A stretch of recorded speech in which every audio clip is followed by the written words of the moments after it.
umfundisi engekho phakathi kwethu ikomiti yabantu abatsha upresident ne-executive yakhe abantu abatsha bakhona endlini ngelihle lemfini ufamily yakwaGaba yakwaThithiba konozinga sizokuthi sisithi naye belani kanye ngeli cala lophayo ndoyika ke president uthetha laa nto ke ubutheze singayithethi kodwa ke nachukunyiswa nje ngala mazwi aphayana xa ncwadi kaloku zogqitha uthi umama usuka wawabopha amanqeba sizokutsho ke family yalapha ekhaya asizisanga nto ingelili igama likaYesu sizokutsho ngoba eli gama likaYesu liyakhulula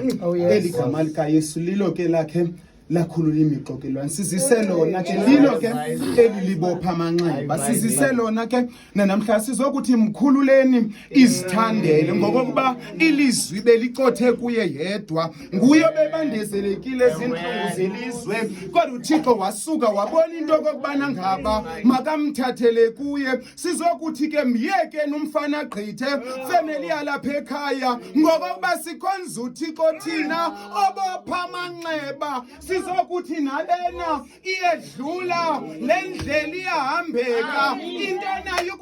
abathi abantu iyahambeka kube kuhlungu namhlanje ubungenalo ithemba sizisa ithembe lingagungqiyo ithembe lithi salibalekela thina kodwa lisoloko limiliyo nathi sizise lona ngokokuba ngaba liyawabopha amanxeba namhlanje sizokuthi kuni khululekani ngokokuba sikhonza uThixo njalo sinobopha amanxeba sizokuthi kuni namhlanje ikhululeni intombazana ewe besemncinci kodwa umda wakhe ubusikiwe sizofuna ukuthi kunokuba sinesakhiwo thina esingasikhiwanga ngazandla zamntu sizokuthi kuni vumani okokuba namhlanje niqhatyinwele kokokuba zizawubuya zihlume vumani okokuba wethu uThixo awabopha amanxeba kokokuba wethu uThixo nguye umkhululi kanye abantu bengenabo abakhululi sizokuthi kunihlalana apha eYerusalem khona ukuze nambathiswa ngokokuba sikhonza uThixo obopha amanxeba ngoKristu Nkosi yethu amen.